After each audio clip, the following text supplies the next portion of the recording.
Welcome to VoteProPot-Cast, the award-winning cannabis news podcast brought to you by VoteProPot.com. Here are your hosts, Phil Adams, Jay Britton, and Andrew McCreadies. Will edibles become more popular after the pandemic? We'll talk about that.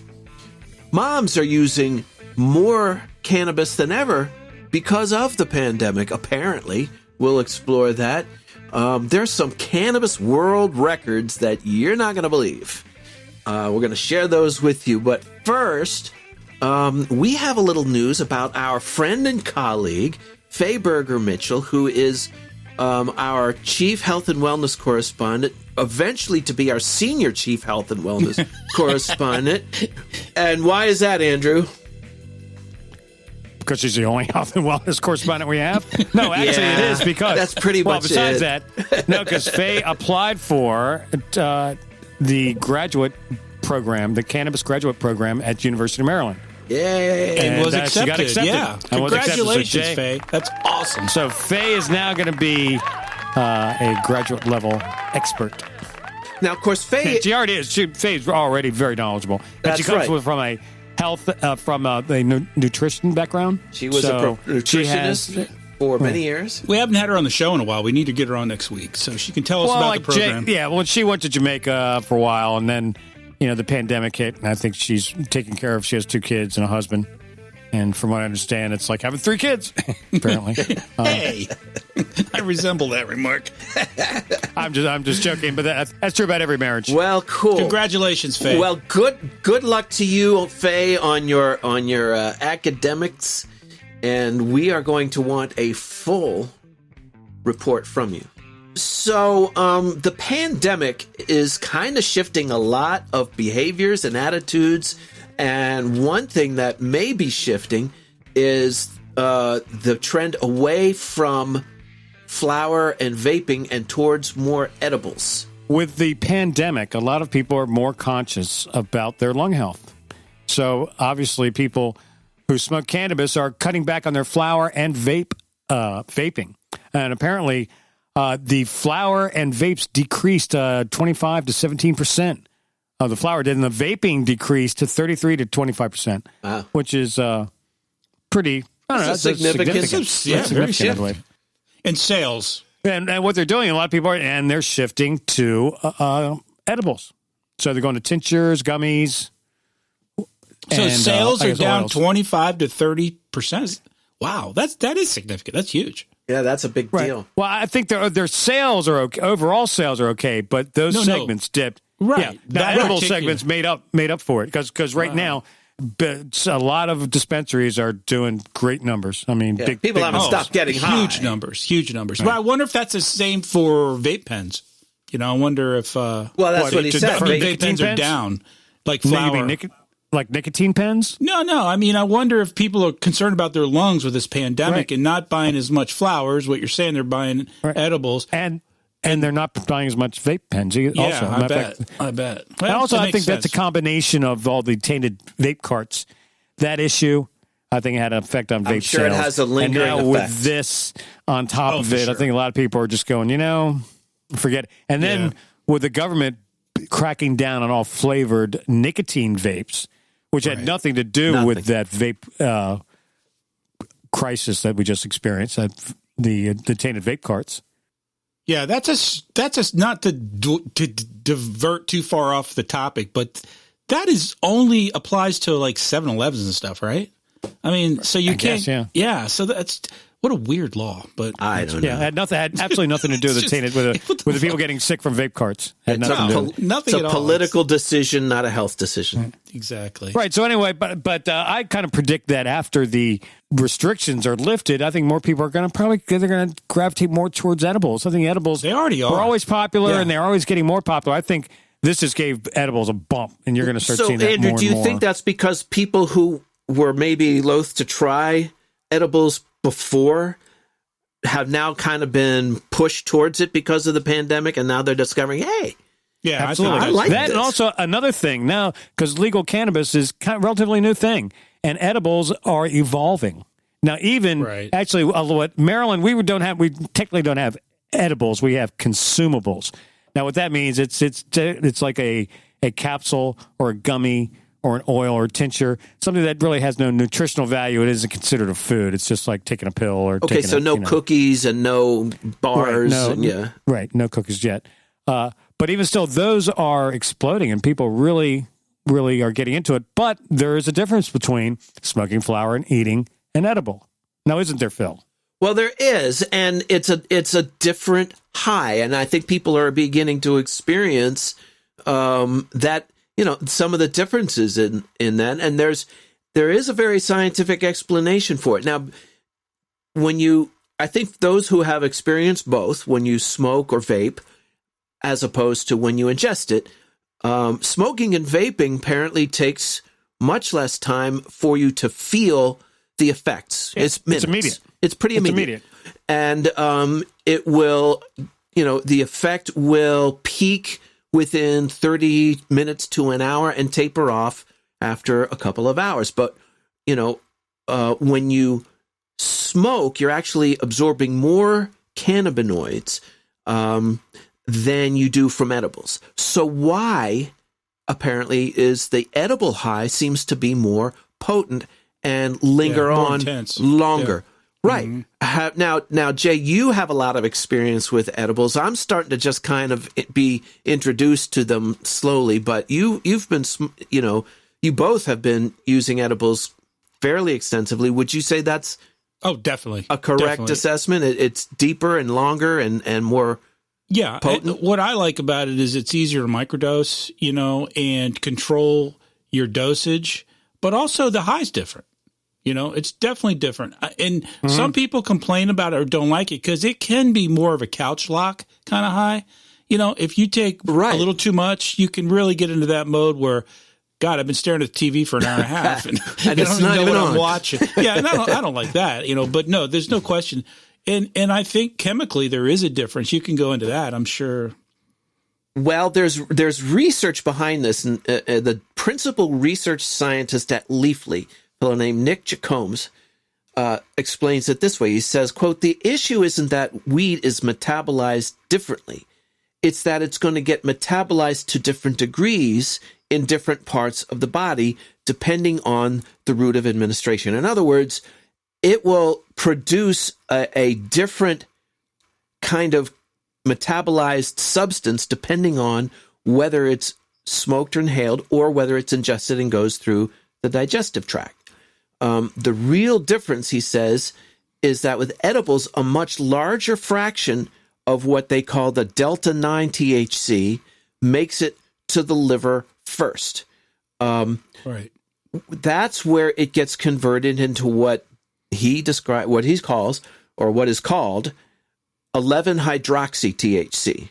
So in other words, if you smoke or vape, the ratio of 11-hydroxy THC, which is a different compound, to delta-9 THC is low compared to when you consume it. Okay. Right. And the difference is that, those two substances produce a different quality of high, one that's much more, the 11-hydroxy THC stays with you longer, and it has to do with how it's absorbed. So that's, it all breaks down to how, it's metabolized differently depending on how you ingest it. But the 11-hydroxy THC is a lot more psychotropic than just normal THC. So when you smoke it, you're used to sort of, when you eat it sometimes, you can get a very intensely, much more intense buzz. That's exactly right. And that's exactly what this study says, but it's a more potent and according to a study that was done, 9 men were injected with 1 milligram of 11-hydroxy THC and later THC on a different time, then asked to rate their high on a scale of 0 to 10. After the intravenous administration of 11-hydroxy THC, there were pronounced psychological and pharmacological effects. I'll say, remember that little bit that Joe Rogan did? He used to do a comedy bit on taking edibles, and he mentions that 11-hydroxy. Right. And he said that you can talk to dolphins when you're, That's right. Yeah. I mean, there's no question. If you over medicate with edibles, you know it. Well, I mean, there are physiological effects too. It's marked by a tachycardia, which is accelerated heart rate, and intense, psychological effects as well. So, and it's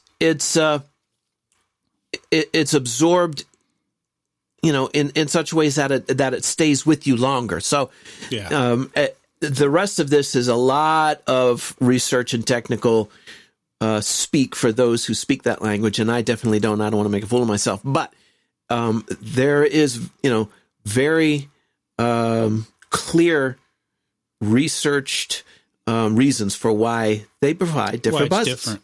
Right. I saw an article this week, and I didn't pull it up because I didn't know you were doing this one, but this is a true story. I forget where it happened, but there was a couple of cops, and they decided to try some edibles, and they bought a candy bar that was 500 milligrams, and they didn't know anything about dosing, and they split the candy bar. Right. And they freaked out. I mean, they were so high, they actually called the cops. On themselves. Right. On themselves. They took them to the hospital. They were like, the fuck?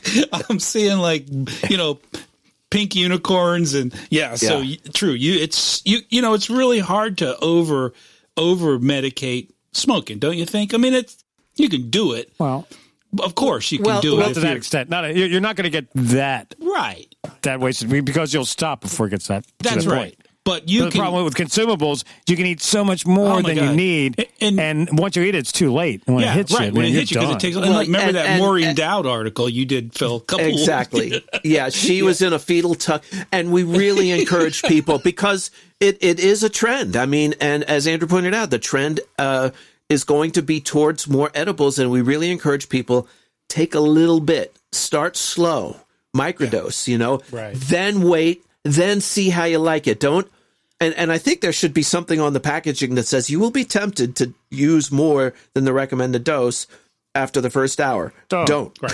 Don't. Well, I also think that one of the reasons people are trending towards edibles is because the education. It used to be, even in California and places where originally edibles were available, or Colorado, you could buy a cookie that was 200 milligrams, and they didn't tell you much. It would say, 4 doses, but you had to read it really carefully. Most of the jurisdictions, most of the states now have maximum dosage per, you can't have more than, 10 milligrams typically in a dose, or in a what's the word I'm looking for in food?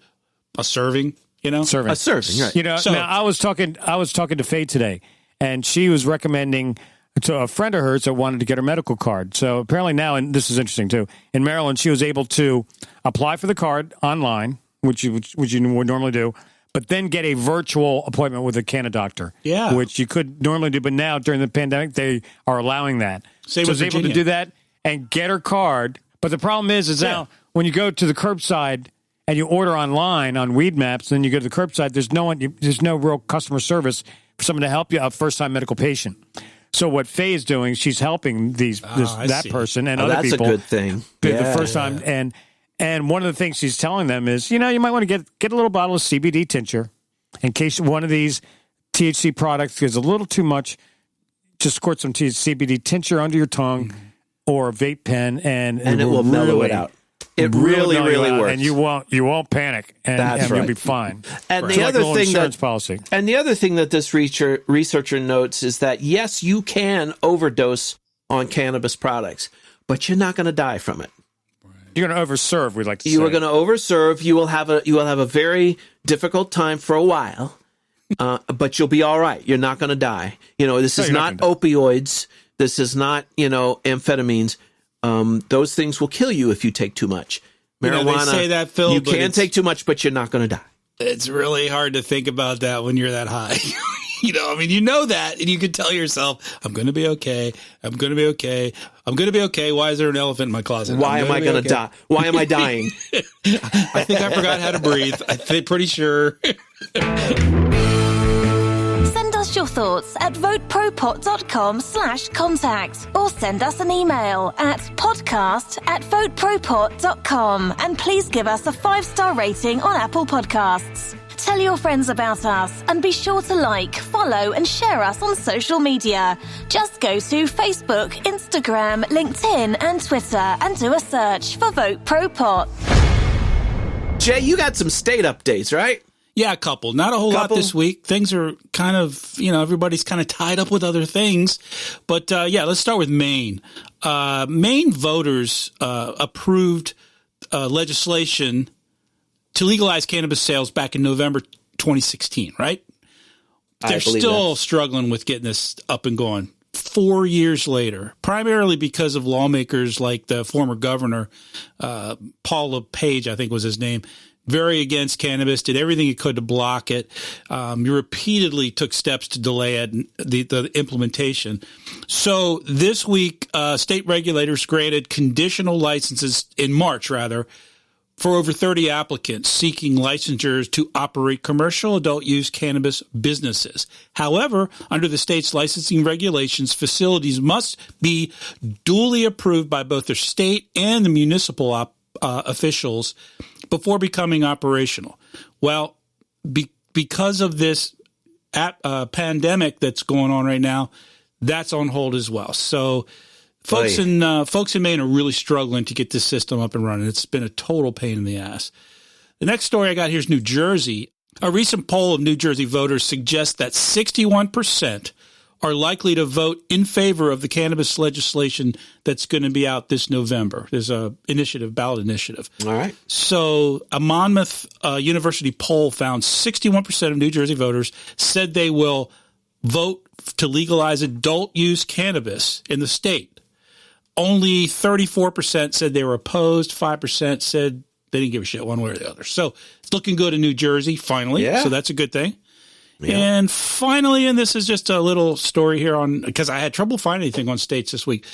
Arkansas. Arkansas hit a milestone last week, April 16th. Not even a year after they started their medical program in May of 2019, they sold over 10,000 pounds of cannabis, medical cannabis, which is about $63.37 million. So congratulations. Is that the street value? Yeah. Well, the interesting thing is the predictions, once again, like so many other states, we see the predictions were for, I think I read 6,500 pounds. That's what they expected to sell the first year. Right. They're not even quite at a year yet. They have a pandemic going on. So the dispensaries are curbside only, and they still hit 10,000 pounds before they even got to a year. So congratulations, Arkansas. The only other thing I will mention quickly is Virginia. We have an interview with... Wait a minute. That's a Commonwealth, though. That's a Commonwealth. Are we talking about Commonwealths or are we talking about states? We're talking about Commonwealths now, smartass, because I live in one. But we released an interview yesterday, actually, with Jen Michelle Pedini, Executive Director of Virginia NORML. Okay. So Virginia's about to be true medical cannabis legal as of July 1st. So you'll be able to we talked about that last week. So anyway, it's a great interview if you're interested if you're in Virginia and want to know what's going on. Well, now I just want to go back to the Arkansas story for a second, and they apparently vastly underestimated how many pounds of marijuana would be sold in a certain period of time. What does that tell us? It tells us that the demand is already there, right? The people are already... Right. They're already buying. They're already ready to buy. They're already ready to buy legal. I mean, what have we been saying over and over again? Making it illegal isn't going to stop anyone from doing anything. Right. Making it illegal just stop. Now, this is a story that I think speaks to that directly, and it's coming out of all places. Well, let me ask you this. Back in the day when we were smoking hash, I don't know if hash is still a thing nowadays, but I guess people still smoke hash. When you said hash, what country did you think of? Afghanistan? Yeah, I was going to say Afghanistan. Lebanon. I was going to say Lebanon. You were going to say Lebanon. Well, yeah, you got the blonde Lebanese hash. The Lebanese blonde, which was a very nice hash, I thought. And, in Lebanon, they have been farming cannabis illegal in we've all heard of the fertile Bekaa Valley, and it's been illegal for a generation now. But they've been growing hash there for thousands of years. Well, yes, thousands of years, but now apparently Lebanon has become the first Arab country to legalize cannabis farming for medical use. And it's they're, we spoke last week about, surrendering to the logic of this. They're doing it to address an economic crisis. Right. Money. Money. Funny how that works. We said last week how they should legalize cannabis in the United States to help pay off some of this debt we're acquiring deficits from the pandemic relief. Right. So they're doing this again in Lebanon, and it's about time. But the big thing to me is this is the first Muslim country to legalize. Yeah. That's kind of a big deal. The first first Arab country and Muslim country predominantly Muslim country to legalize. So that's something. Lebanese authorities apparently have been grappling with the illegal trade for a long time. They're seizing huge. I think last month they carried out one of the biggest busts they've ever had. Some 25 tons of hash that was set to be smuggled out into Africa. And meanwhile, they're in the grip of a financial crisis and even uprisings. So actually, there was talk in last year of legalizing in Lebanon, but all the hash farmers voted against it. Right. Because they didn't want regulations. They wanted to stay just the way they are. Because once they start regulating it, they're going to start paying taxes. Well, that's right. Because the market is already there. Because the people are already smoking it. They've been making it for thousands of years. I think the market's been there. That's what I'm talking about. Right. Yeah, but the new law, which passed just recently, will regulate the already existing cultivation efforts and help stem the unlawful production of the plant, with all recreational production remaining illegal. But please, right? Let's. So I think just another example of how what we've been saying since first day, that legalization is just the final realization of what the reality is and has been for a long time. You might as well benefit from it. It doesn't change people's behavior. It just changes who gets the money. That's right. The government instead of the black market. And that's right. And that's why now when you just say you want to decriminalize, all you're doing, you're just making it a lot easier for the black market to make money. That's the only thing you're doing. That's all you're doing. That's it. There's an article just came out of some of the, I don't know if you want to call them world records because it's not really Guinness World Records, but this is we're talking about the largest cannabis farm is a 800,000 square foot greenhouse on 30 acres in Alberta, Canada. It's Aurora Sky. Now, in Harborside has one in Salina Valley, California, that's 360,000 square feet. And that's the biggest in America, I guess. 350,000 square feet. Jeez. But the Aurora Sky in Canada will produce 8,000 kilos of cannabis a month. God. So that's unbelievable. That's a lot of weed. 16,000 pounds a month. Yeah. I wonder how many people they employ. That's a lot of work, man. Well, that's supposedly, though, that's the world's largest cannabis farm. Now, apparently, speaking of world's largest, back in 420 in 2016, a guy over there was a cannabis cup. I'm not sure where it was. Doesn't say, but he rolled a joint in the 5-day thing that weighed 4.2 pounds, a watermelon joint that actually had to have its own custom built stand to hold it to light it up. Who can afford that? It was like the world's largest joint, supposedly. How much weed is in that? 4.2 pounds. Well, I don't know how much, but Snoop Dogg, it took him all day. That's just how much it was. Yeah. So that's a lot. Then there was another guy in 2017. He rolled the largest blunt. We called it a bazooka blunt, which was 5 pounds, and it took him one whole day just to grind the weed for it. Wow. Who has that kind of money, man? Now, first world problems. Yeah. Here's the biggest dab ever. Biggest dab, okay. 90 grams. Ooh. Oh, my God.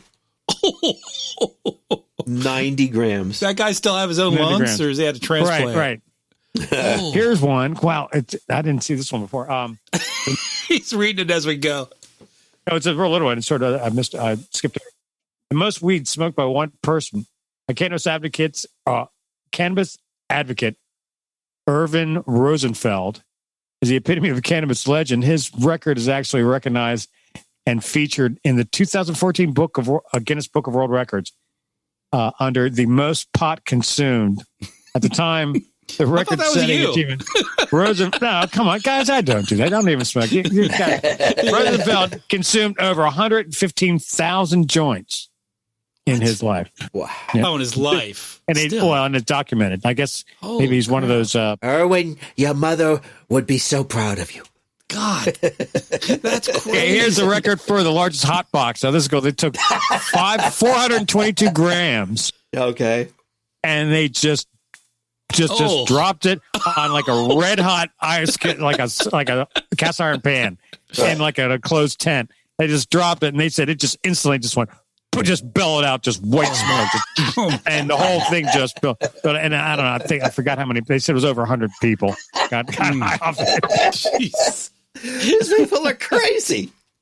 Here's the strongest indica. And I think this article might be. I don't know about this one. Strongest indica in the world, they said, was 27% THC. Strongest sativa was 27% THC, and then they said the strongest strain. I've heard more than that. It was 33% THC. That's a little more like it. Yeah. It was a cross between OG Kush and banana. I don't know whatever. No, that must be. I think so because I know I've seen like 30. I've seen 34, 35. Yeah. But I think we were talking about this like when we first started this podcast. I did. Someone should roll the world's longest joint, and I don't know why they had. Apparently, there's an article about someone they're going to do it this past September at a Cannabis Cup. And I read a bunch of articles leading up that they were going to do it, but I never read any articles about them actually doing it or having. Oh, I wonder if it just that tanked. Still might be up. Now the problem is I think Guinness is not going to come out and measure and verify it. Officially verify the world's longest joint. You don't think that's going to happen? No. Okay. I read an article one time that said that Guinness wouldn't do that. Now, this was years and years ago. Guinness wasn't interested in getting involved in marijuana. You just read one of the ones you read a minute ago said it was again in the Guinness book. but I don't. But I know. But they may not have verified it. You mean? Well, but I think he was one of those guys that got the legal cannabis and he got the can of like 300 joints a month. Oh my God! And he's been getting them since 1973. I think. And so, he can prove that he's smoked 115,000 joints. I wonder what the overlap is. I wonder how many people have won both have a Guinness World Record and won a Darwin Award, because it seems like there's certainly a certain amount of crossover there. You ever see that guy on YouTube that does like a bong hit of some super crazy potent hot pepper? And he just bong hit? Oh my God, he's a freaking idiot. He's got videos with him doing bong hits, and these huge dabs, but then he says, "I'm going to smoke this whatever it was, some kind of Asian pepper," and it's ugly. That's crazy. Afterwards. But we were talking I thought like Raw would be a great company to get together with someone else and roll the world's longest joint. But the problem is I don't think Guinness will back it. But my opinion, and a lot of people didn't do it because Guinness wouldn't authorize it. But my opinion is screw Guinness. Who cares? Right. Fuck them. Right. Does Guinness need to tell you got the biggest slong on the block? No, man. No, I know that. Yeah. Right. So I think someone should do. They should do that in one of these upcoming Cannabis Cups. I think Raw should come up with someone else. And hear that, Raw? Yeah, give us a call. Roll the world's longest joint, man.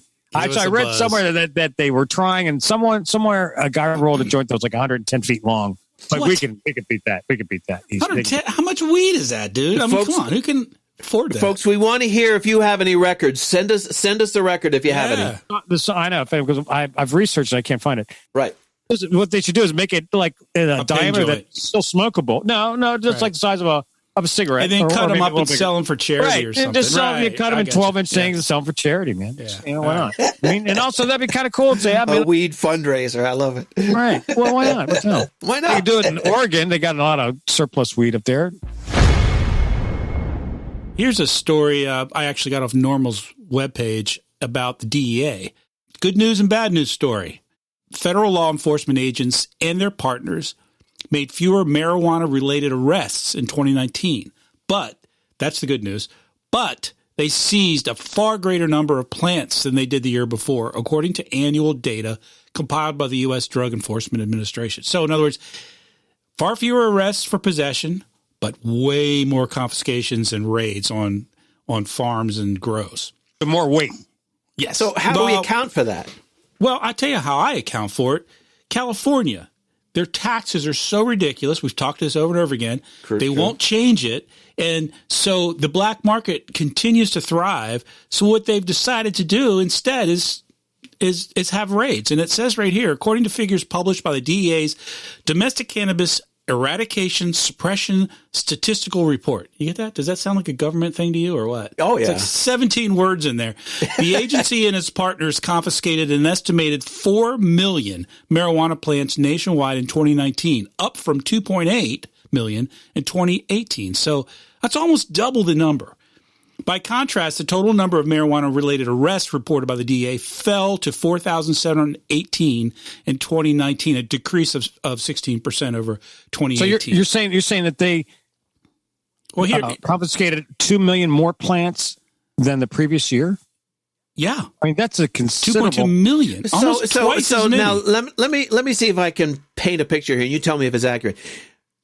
Police raid some house in San Fernando Valley or something like that. They're usually not houses. They're usually big grow operations that are illegal. So they're big grow operations. They seize the crop and destroy it, and they say to the guys growing it, "Okay, see you later." But sort of, yeah. You know, that was it. No arrest. It's California's answer to the fact that they don't want to lower taxes. Much of the spike in plant seizures in 2019 was attributable to an increase in activity in California. That's psychotic. In 2019, was in California? Yes. In 2019, law enforcement eradicated 1,344 outdoor grow sites, up from 889 in 2018. So again, almost twice as many raids. Well, how many of those at one point might have been legal?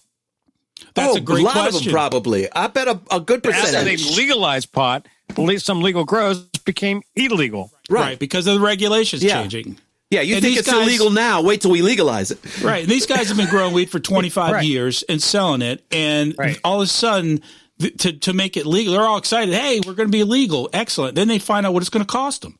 They need to go out and raise $1 million to get a permit. They need to pay taxes up the ass. They have to pay a excise tax and this tax and that. So anyway, that's it says a lot about especially California. The government enforcing their government monopoly.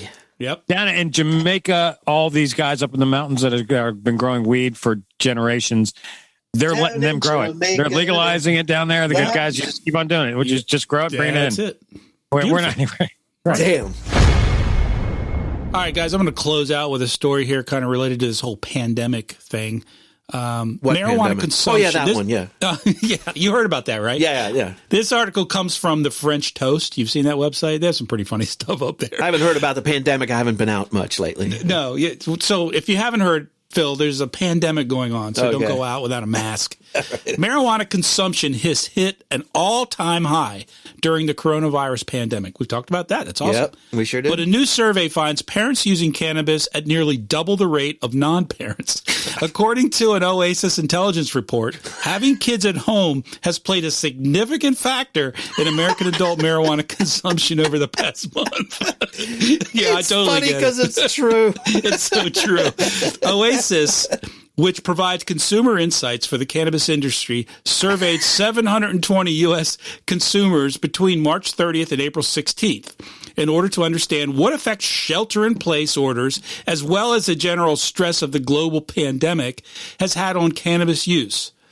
This representative sample showed a higher percentage of parents with kids at home have consumed marijuana in the past month compared to those without kids staying with them. And I bet that line tracks with the alcohol use, too. Yeah, exactly.